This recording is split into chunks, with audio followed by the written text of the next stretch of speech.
السلام عليكم ورحمة الله وبركاته. أهلا بحبايبي طلاب الصف الثاني الإعدادي. النهاردة هنراجع مع بعض على الوحدة الأولى. خلاص دخلنا في الجد، خلصنا وحدة كاملة وهنراجع عليها امتى وازاي معرفش، بس ده اللي حصل. يلا بينا مع بعض. معاكم ميس سارة رؤوف مدرسة دراسات اجتماعية.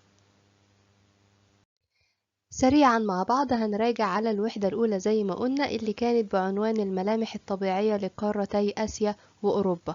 هنبتدي بالدرس الأول اللي كان بيتكلم عن موقع ومظاهر سطح قارتي آسيا وأوروبا. طبعا قارة أفريقيا خدناها السنة اللي فاتت واحنا في أولى إعدادي. أسهل طريقة عشان تراجع بيها ما بين القارتين لازم تقارن ما بينهم، وده اللي أنا عملته لك النهاردة في المراجعة. هنقارن ما بين قارة آسيا وأوروبا في كل حاجة أخدناها: مساحة، موقع فلكي والجغرافي وغيره وغيره وغيره. هنبتدي مع بعض بالمساحة. قارة آسيا قلنا دي كانت أكبر قارات العالم من حيث المساحة. مساحتها كانت 44.2 مليون كيلو متر مربع، اللي هي بتمثل 30% من مساحة اليابس للكرة الأرضية. طيب قارة أوروبا دي كانت سادس قارات العالم مساحة، سادس قارات العالم مساحة، في حين إن آسيا كانت الأولى، كانت أكبر القارات. طيب مساحة أوروبا قد إيه؟ مساحة أوروبا 10.5 مليون كيلو متر مربع، اللي هي بتمثل 7% من مساحة يابس الكرة الأرضية. تمام كده، احنا خلصنا المساحة، سهلة جدا. آسيا أكبر القارات، أوروبا سادس القارات. مساحة آسيا 44.2 مليون كيلو متر مربع، ومساحة أوروبا 10.5 مليون كيلو متر مربع. آسيا بتمثل 30% وأوروبا 7%. ندخل في اللي بعده، الموقع الفلكي. طيب آسيا كانت بتقع بين، طبعا الأول قلنا موقع فلكي ده اللي هو أو هاخد دوائر العرض وخطوط الطول، خدنا الكلام ده بقى كتير. الموقع الفلكي لآسيا تقع ما بين دائرتي عرض 10 جنوبا إلى 81 شمالا، يعني معظمها كده في النصف الشمالي، ما عدا قلنا جزر صغيرة كده، جزر الأندلسية كانت تقع جنوب دائرة الاستواء. طيب خطوط الطول من 26 شرقا إلى 170 غربا، وبيمر بها 3 دوائر رئيسية: القطبية الشمالية ومدار السرطان وخط الاستواء أو دائرة الاستواء. طيب أوروبا تقع ما بين دائرتي عرض 26 إلى 71 شمالا، يعني كل أوروبا في النصف الشمالي، وما بين خطوط طول 66 شرقا إلى 25 غربا. بيمر بها إيه؟ دائرتين أساسيتين أو دائرة أساسية وخط طول. الدائرة القطبية الشمالية وخط طول أساسي اللي هو جرينتش. تمام، نراجع تاني على الموقع الفلكي سريعا. آسيا تقع بين دائرتي عرض 10 جنوبا إلى 81 شمالا، معظمها في النصف الشمالي ما عدا الجزر الأندلسية. تقع ما بين خطوط طول 26 شرقا إلى 170 غربا، بيمر بها 3 دوائر رئيسية: الدائرة القطبية الشمالية ومدار السرطان ودائرة الاستواء. بينما أوروبا تقع بين دائرتي عرض 26 إلى 71 شمالا، يعني كلها في النصف الشمالي، وما بين خطوط طول 66 شرقا إلى 25 غربا، بيمر بيها الدائرة القطبية الشمالية وخط أساسي اللي هو جرينتش. طيب بعد كده ندخل الموقع الجغرافي. الموقع الجغرافي قلنا بناخد فيه الحدود اللي بيحيط بها من الأربع اتجاهات. هنبدأ بآسيا. صح معايا. شمالا المحيط القطبي الشمالي، وشرقا المحيط الهادي، وجنوبا المحيط الهندي. انا عايزك بس وانت بتراجع معايا الوحدة بتاعت النهاردة تكون فاتح قدامك الأطلس، الخرائط بتاعتك، علشان كل حاجة احنا بنقولها تبقى شايفها قدامك على الخريطة. شمالا المحيط القطبي الشمالي، شرقا المحيط الهادي، جنوبا المحيط الهندي. يبقى انا عندي 3 اتجاهات فيهم محيطات، شمال وشرق وجنوب. طب الغرب؟ لا، الغرب جبال أورال، جبال أورال. دي أول حاجة، دي حدود برية بتفصل بينها وبين قارة أوروبا. وعندي البحر الأحمر والبحر المتوسط والبحر الأسود. يبقى جهة الغرب مقسومة إلى جزئين: حدود برية في جبال الأورال اللي بتفصل بينها وبين قارة أوروبا، وحدود بحرية بحر أحمر ومتوسط وبحر أسود. طيب أوروبا بقى، عندي في الشمال محيط قطبي شمالي برضه، وفي الغرب المحيط الأطلنطي، وفي الجنوب البحر المتوسط والبحر الأسود. يبقى 3 اتجاهات برضو بحريا اهم: شمالا محيط قطب شمالي، غربا المحيط الأطلنطي، جنوبا البحر المتوسط والأسود. إنما في الشرق طبعا قارة آسيا هي لازقة فيها من ناحية الشرق. صح معايا واوعى تنام. ركز معايا في النقطة دي كويس جدا. آسيا بتقترب من أفريقيا عند مضيق باب المندب، وبتقترب من أوروبا عند مضيق البسفور والدردنيل، وبتقترب من أمريكا الشمالية عند مضيق بيرنينج، ومن أستراليا عند بحر تيمور. طيب أوروبا بتقترب من أفريقيا عند مضيق جبل طارق. بس ده اللي احنا عايزين نعرفه في أوروبا. يبقى تاني، آسيا بتقترب من أفريقيا عند مضيق باب المندب، وبتقترب من أوروبا عند مضيق البسفور والدردنيل، وبتقترب من أمريكا الشمالية عند مضيق بيرنينج، ومن أستراليا عند بحر تيمور. حلو خالص. وأوروبا بتقترب من أفريقيا عند مضيق جبل طارق. بعد كده هناخد الأهميات. هنبتدي بالأهمية الاستراتيجية، هناخدها على إنها أسئلة، لأن هي دايما بتيجي بما تفسر لموقع قارة آسيا أهمية استراتيجية. ليه عنده أهمية استراتيجية؟ أول حاجة لأنها بتطل على مسطحات مائية مهمة، خدناها واحنا بناخد الحدود أو الموقع الجغرافي. تاني حاجة تشرف على ممرات ملاحية مهمة زي مضيق باب المندب ومضيق هرمز. يبقى لما يجي يسألك بما تفسر لقارة آسيا أهمية استراتيجية، هتقول له حاجتين: أول حاجة لأنها تطل على مسطحات مائية مهمة، تاني حاجة تشرف على ممرات ملاحية مهمة زي باب المندب ومضيق هرمز. سهلها على نفسك واحفظها كويس. أوروبا بقى بما تفسر لموقع قارة أوروبا أهمية استراتيجية. ليه عندها أهمية استراتيجية؟ يعتبر نفس الإجابة، بس ركز. هقوله حاجتين برضو: تطل على مسطحات مائية مهمة، وتشرف على ممرات ملاحية مهمة زي جبل طارق أو مضيق جبل طارق ومضيق البسفور ومضيق الدردنيل. يبقى الإجابتين زي بعض، بس أنا هغير في أسامي المضيق. في قارة آسيا مضيق باب المندب وهرمز، وفي قارة أوروبا مضيق جبل طارق والبسفور والدردنيل. اوعى تكون نمت، احنا لسه في الأول. بعد كده هتكلم عن الأهمية الاقتصادية لكل قارة، آسيا وأوروبا. آسيا الأول بما تفسر لموقع قارة آسيا أهمية اقتصادية. ليه عندها أهمية اقتصادية؟ بسبب: أول حاجة موقعها الجغرافي اللي خلاها معبر رئيسي للتجارة البرية والبحرية. يعني ما ينفعش تعدي تجارة غير لما تمر بآسيا، سواء كانت جاية بريا أو بحريا. والكلام ده من أول العصور القديمة، زي مثلا زمان طريق الحرير، وده كان الطريق اللي بيتاجروا فيه في الحرير، لازم يمروا عنه. وطريق التوابل نفس القصة. يبقى أول سبب خلى ليها أهمية اقتصادية موقعها الجغرافي، اللي خلاها معبر رئيسي لطرق التجارة سواء بريا أو بحريا. تاني حاجة موقعها الفلكي. الموقع الفلكي ده اللي بيأثر على المناخ. موقعها الفلكي اللي أدى إلى حدوث تنوع كبير في المناخ بتاعها. تنوع هيبقى عندي تنوع في النباتات الطبيعية والحيوانات والمحاصيل الزراعية.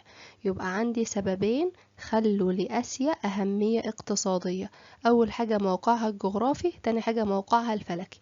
موقعها الجغرافي جعلها معبر رئيسي لطرق التجارة البرية والبحرية، وموقعها الفلكي أدى إلى حدوث تنوع كبير في المناخ، مما أدى إلى تنوع النباتات الطبيعية والحيوانات والمحاصيل الزراعية.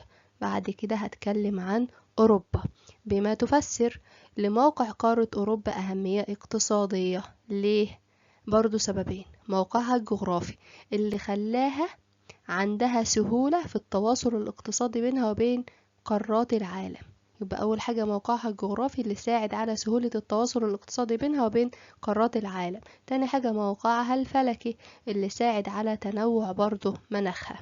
يبقى يعتبر الإجابات قريبة من بعض، ودي ميزة ليك وحاجة تسهل عليك المذاكرة. بعد كده هتكلم عن الأهمية الحضارية بما تفسر لموقع قارة آسيا أهمية حضارية. ليه؟ لأن قام العديد من الحضارات العريقة فيها، زي حضارة بلاد الرافدين، حضارة فينيقيا، وحضارة بلاد اليمن، والحضارة الهندية، والحضارة الصينية، والحضارة الإسلامية. يبقى تاني لما يجي يسألك بما تفسر لموقع قارة آسيا أهمية حضارية، هتقوله بسبب قيام العديد من الحضارات العريقة بها، زي حضارة بلاد الرافدين، وحضارة فينيقيا، وحضارة بلاد اليمن، والحضارة الهندية، والحضارة الصينية، والحضارة الإسلامية. بعد كده أوروبا، بما تفسر لموقع أوروبا أهمية حضارية. ليه؟ برضه لأن نشأ العديد من الحضارات بها، زي الحضارة اليونانية القديمة، والحضارة الرومانية القديمة، والحضارة الغربية الحديثة. تاني، بما تفسر لموقع أوروبا أهمية حضارية. ليه؟ بسبب نشأة العديد من الحضارات بها، مثل الحضارة اليونانية القديمة، والحضارة الرومانية القديمة، والحضارة الغربية الحديثة. آخر حاجة معانا في الأهميات الأهمية الدينية، ودي موجودة عند آسيا بس. بما تفسر لموقع آسيا أهمية دينية. ليه؟ لأنها كانت مهد للديانات السماوية، يعني كل الديانات السماوية ظهرت عليها، زي اليهودية والمسيحية والإسلامية. أدي نقطة. تاني نقطة، فيها العديد من المواقع المقدسة، أماكن مقدسة زي الكعبة في السعودية، والمسجد الأقصى، ومسجد قبة الصخرة، وكنيسة المهد في فلسطين. يبقى تاني، بما تفسر لموقع آسيا أهمية دينية، هقوله لأنها مهد للديانات السماوية، اليهودية والمسيحية والإسلامية، ولأنها تضم العديد من الأماكن المقدسة زي الكعبة المشرفة في السعودية، والمسجد الأقصى، ومسجد قبة الصخرة، وكنيسة المهد بفلسطين. بعد كده هتكلم عن مظاهر سطح قارتي آسيا وأفريقيا. السطح بتاعها بيتكون من إيه؟ آسيا قالك بتتميز إن أغلبيتها جبال وهضاب، أغلبيتها جبال وهضاب. إنما أوروبا بقسمها نصين، الجزء الشمالي أغلبيته سهول منبسطة، والجزء الجنوبي فيه جبال عالية. طيب هنبتدي مع بعض مع الجبال. هتكلم عن الجبال. في آسيا أشهر جبال عندها جبال الهيمالايا، دي أعلى وأضخم الجبال، وفيها أعلى قمة جبلية في العالم اللي هي إيفرست. ارتفاعها نحفظه ازاي؟ 8848 8848 اللي هو 8848 متر. طيب في أوروبا أهم الجبال عندها جبال الألب، أعلى قمة جبلية مون بلان، ارتفاعها 4800 متر. زي ما قلت لك خلي الأطلس معاك وافتح على مظاهر السطح في آسيا وأوروبا عشان كل حاجة نقولها تطلعها على الخريطة. طيب بعد كده هتكلم عن الهضاب. أشهر الهضاب في آسيا أول هضبة هضبة التبت، دي في نص القارة، وسط القارة، عشان كده سميتها سقف العالم، سقف العالم. بعد كده هضبة الدكن، ودي بتشغل الجزء الجنوبي من الهند. وأخيرا هضبة شبه الجزيرة العربية، دي غرب القارة. يبقى 3 هضبات في آسيا، التبت والدكن وشبه الجزيرة العربية. في أوروبا هضبتين، الميزيتا ودي في أسبانيا، وهضبة فرنسا الوسطى ودي من اسمها طبعا في فرنسا. يبقى أنا عندي 5 هضاب، 3 في آسيا و2 في أوروبا. آسيا هضبة التبت وسط القارة بلاقيها في النص بالظبط، وهضبة الدكن دي هلاقيها في الجنوب عند الهند، وهضبة شبه الجزيرة العربية دي هلاقيها غرب القارة. أوروبا هضبة الميزيتا في أسبانيا، وهضبة فرنسا الوسطى في فرنسا. بعد كده هدخل على السهول. السهول بتنقسم نوعين، سهول فيضية وسهول ساحلية. سهول فيضية دي اللي تكونت من طمي الأنهار. طيب هقسمهم. الأول في آسيا في الشمال في سهول سيبيريا، بيجري فيها أنهار أوب وينسي ولينا، أوب وينسي ولينا. طيب يبقى الشمال سهول سيبيريا. طب الشرق بقى سهل الصين، سهل الصين، وده بيجري فيه عدة أنهار أشهرها اليانجستي. طيب في الغرب نهري دجلة والفرات، في الجنوب نهر السند. يبقى في الشمال تاني سهول سيبيريا، في الشرق سهل الصين، في الغرب سهول نهري دجلة والفرات، وفي الجنوب سهول نهري السند. إنما في أوروبا السهل الأوروبي العظيم ده أكبرهم، وفي عدة أنهار زي الفولجا وده أطول أنهار القارة والدانوب. يبقى مفيش غير في أوروبا السهل الأوروبي العظيم، السهل الأوروبي العظيم، السهل الأوروبي العظيم. في نهرين، نهر الفولجا أطول أنهار القارة، ونهر الدانوب. بعد كده السهول الساحلية. هسألك سؤال الأول، بما تفسر آسيا هي أولى القارات في طول سواحلها. ليه؟ طبيعي، لأن مساحتها كبيرة فهيبقى عندها أطول سهول. يبقى هتقوله بسبب اتساع مساحتها وكثرة الخلجان والأذرع المائية. طيب أوروبا بقى قالك إن سواحلها بتتميز بالتعريج، متعرجة. طب إيه اللي ترتب على كده؟ ترتب كثرة الموانئ، ساعد على إنشاء العديد من الموانئ الطبيعية. ركز معايا بسرعة قبل ما نكون خلصنا أول درس. هيجي يسألك بما تفسر يختلف اتساع السهول الساحلية في قارتي آسيا وأوروبا. يعني اتساع الساحل ده بيختلف بناء على ايه؟ على اقتراب أو ابتعاد المرتفعات عن سطح المية، اقتراب أو ابتعاد المرتفعات عن سطح المية. طيب السهول الساحلية في آسيا وأوروبا تقع تحت تهديد. ليه؟ بسبب التغيرات المناخية دي بتأثر عليها، والتلوث اللي احنا بنعمله، والاستغلال المفرط. يبقى دلل تواجه السهول الساحلية في آسيا وأوروبا تهديدا. هقوله بسبب التغيرات المناخية والتلوث والاستغلال المفرط. كده خلصنا أول درس مراجعة. يلا بينا ناخد هدنة بسيطة، ريح شوية وندخل على الدرس التاني. ريحت شوية، يلا بينا ندخل على الدرس التاني اللي كان بيتكلم عن المعادن ومصادر الطاقة في قارتي آسيا وأوروبا. هنبتدي الأول بالمعادن في قارة آسيا وأوروبا. المعادن دي مصدر دخل قومي لبعض الدول. يعني في دول في آسيا وأوروبا معتمدين على اقتصادهم بشكل كبير جدا على المعادن دي. طب هي المعادن دي زي ايه؟ الأول قبل ما أعرف هي زي ايه، هي بتنقسم إلى 3 أنواع. أول نوع معادن أساسية، أو بسميها معادن الصناعات الحديدية. زي ايه؟ زي الحديد، زي الكروم، زي النحاس والمنجنيز والنيكل. طيب الحديد ده بيدخل في صناعة ايه؟ بيدخل في صناعة الصلب ووسائل النقل.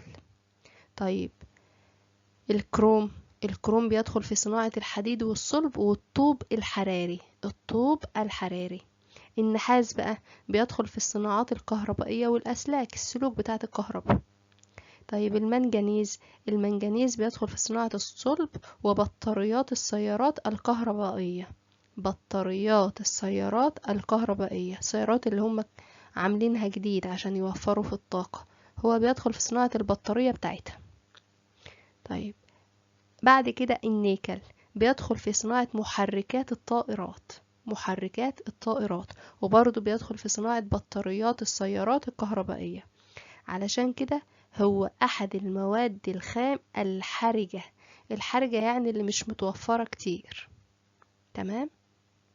يبقى الأول المعادن الأساسية زي حديد، كروم، نحاس، منجنيز، نيكل. طيب بعد كده المعادن هسميها المعادن الخفيفة. زي ايه؟ زي التيتانيوم والبوكسايت.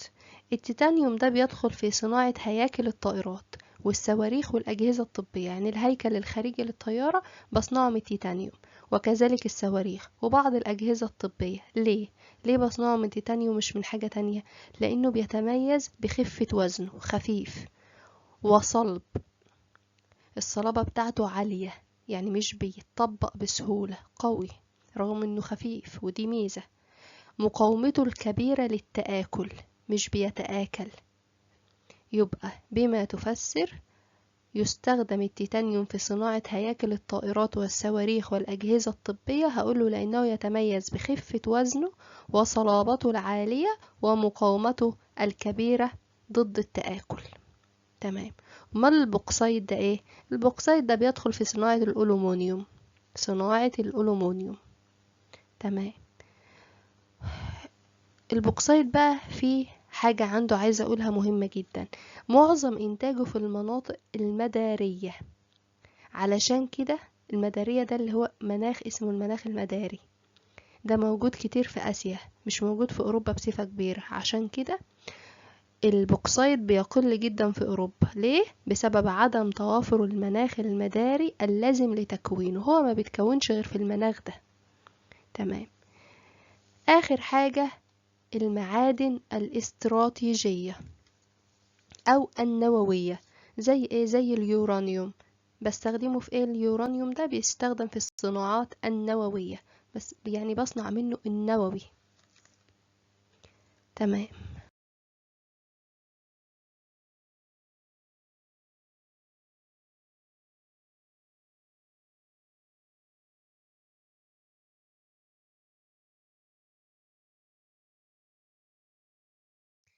هناخد بقى إنتاج قارة آسيا وأوروبا لكل نوع من المعادن اللي احنا قلناها. هنبدأ بالمعادن الأساسية اللي هو حديد وكروم ونحاس ومنجنيز ونيكل.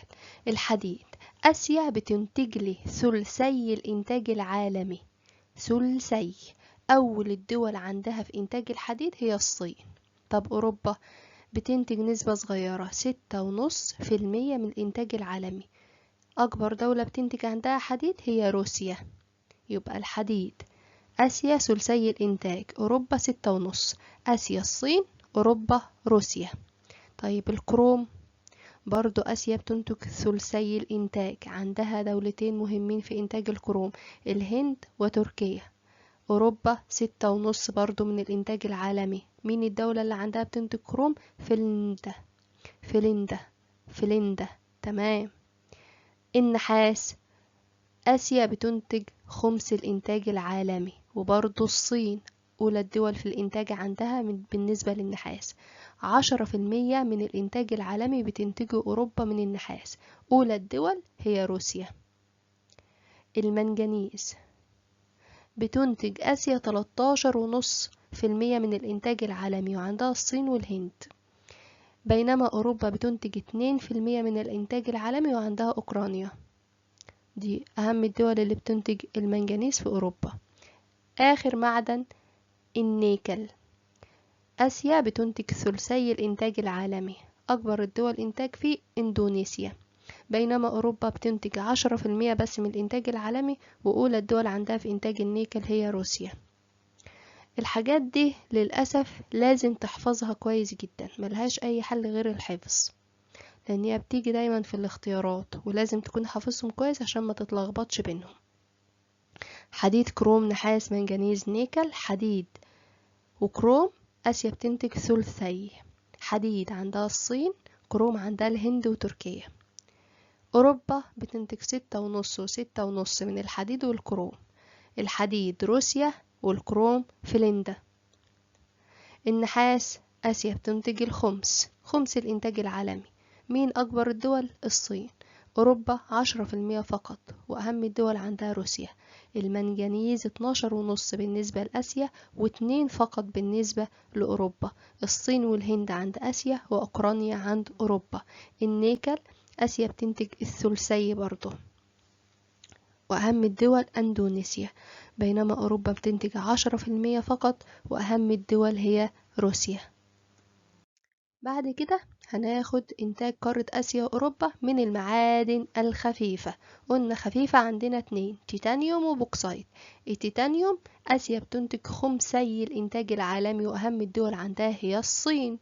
بينما أوروبا بتنتج 5% فقط من الإنتاج العالمي، وعندها النرويج وأوكرانيا. البوكسايت برضو آسيا بتنتج خمسي الإنتاج العالمي، وأولى الدول عندها برضو هي الصين. الصين كسبانة معانا أوي النهاردة.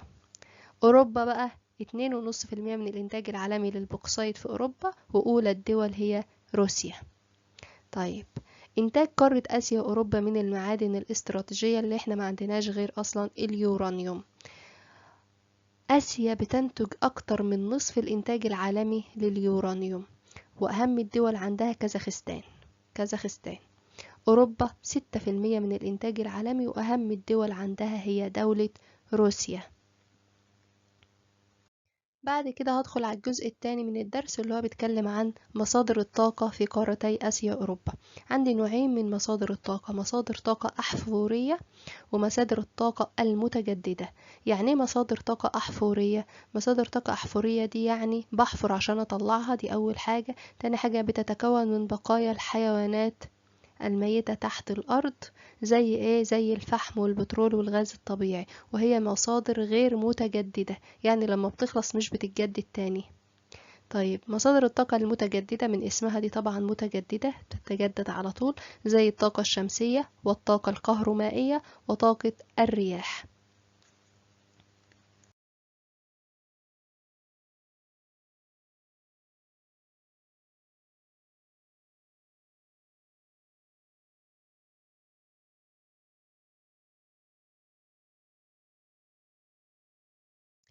هنقارن ما بينهم برضو، وبرضو للأسف لازم نحفظ الحاجات دي، ملهاش للأسف حل غير انك تحفظها. طيب هنبتدي بالفحم. آسيا بتنتج 75% من الإنتاج العالمي للفحم، أهم الدول عندها الصين، بينما أوروبا بتنتج 6% فقط من الإنتاج العالمي، وأهم الدول عندها هي روسيا. البترول، آسيا بتنتج خمسي الإنتاج العالمي، وطبعا أهم دولة عندها كلنا عارفين هي السعودية، دي أهم الدول في إنتاج البترول عالميا أصلا. خمس الإنتاج العالمي عند أوروبا، وأهم الدول روسيا. الغاز الطبيعي، آسيا بتنتج ثلث الإنتاج العالمي، عندها إيران وبعدين الصين. أوروبا عندها خمس الإنتاج العالمي من الغاز الطبيعي، وأهم الدول عندها النرويج. الطاقة الكهرومائية، آسيا بتنتج نصف الإنتاج، مين أهم الدول؟ كالعادة الصين، بينما أوروبا عندها 16% من الإنتاج العالمي، وأهم الدول عندها هي روسيا. طاقة الرياح برضو نصف الإنتاج عند آسيا، وأهم الدول برضو الصين، بينما ربع الإنتاج من طاقة الرياح عند أوروبا، وأهم الدول ألمانيا. الطاقة الشمسية ثلث الإنتاج عند آسيا، وأهم الدول الصين. خمس الإنتاج عند أوروبا، وأهم الدول ألمانيا. آخر حاجة هتكلم فيها النهاردة هي مشكلات التعدين في قارة آسيا وأوروبا. إيه المشاكل اللي بتقابلهم بالنسبة للتعدين؟ أول حاجة، لما طبعا بيحفروا ده بيطلع كمية كبيرة جدا من غاز ثاني أكسيد الكربون. طب ده هيعمل إيه؟ ده بيأثر على المناخ، بيعمل لي تغيرات مناخية. يبقى أول حاجة انبعاث كميات كبيرة من غاز ثاني أكسيد الكربون، مما ينتج عنه حدوث التغيرات المناخية. تاني حاجة، علشان يعملوا عملية التعدين بيستخدموا مواد كيميائية ضارة في عملية التعدين، سواء السطحي أو الباطني. دي بقى بتختلط بمياه الأمطار أو بالأنهار أو المياه الجوفية، وده طبعا بيأثر على صحة البشر. يبقى استخدام مواد كيميائية ضارة في عمليات التعدين قد تختلط بمياه الأمطار أو الأنهار أو المياه الجوفية. طيب الارتفاع الكبير جدا في تكاليف الإنتاج، محتاجة أصرف كتير جدا عشان أعمل عملية التعدين. ضعف التكنولوجيا الحديثة، ده بالنسبة لقارة آسيا، ضعف التكنولوجيا الحديثة وتدريب العمالة مقارنة بقارة أوروبا. استنزاف العديد من الموارد المعدنية في أوروبا. طيب هحل بقى المشاكل دي ازاي؟ عملوا مبادرة علشان يحافظوا على الموارد المعدنية. أول حاجة الاتجاه نحو إعادة تدوير المعادن، يرجعوا يعملوا إعادة تدوير تاني للمعادن، بدل ما الحاجة اللي باظت سواء من المعادن بقى تترمي، لا يعملوا لها إعادة تدوير. تاني حاجة البحث عن بدائل الموارد النادرة وتقليل الاعتماد عليها، زي ما بدأوا يعملوا كده في السيارات، بدل ما بيخلوها تشتغل بنزين، لا بدأوا يستخدموا الغاز الطبيعي أو الكهرباء، صح؟ علشان يوفروا شوية في الموارد اللي هي ايه؟ النادرة، زي البترول. استخدام التقنيات الحديثة علشان يقللوا شوية من الآثار السلبية للتعدين. الدول بقى نفسها بدأت تصدر قوانين علشان تحمي البيئة من الآثار السلبية، تحط عليهم شروط علشان يحموا البيئة من الآثار السلبية للتعدين. كده خلصنا مراجعة سريعة جدا على الوحدة الأولى. هنكمل بقى مع بعض مراجعة، بس هنحل امتحانات إن شاء الله في الفيديو الجاي.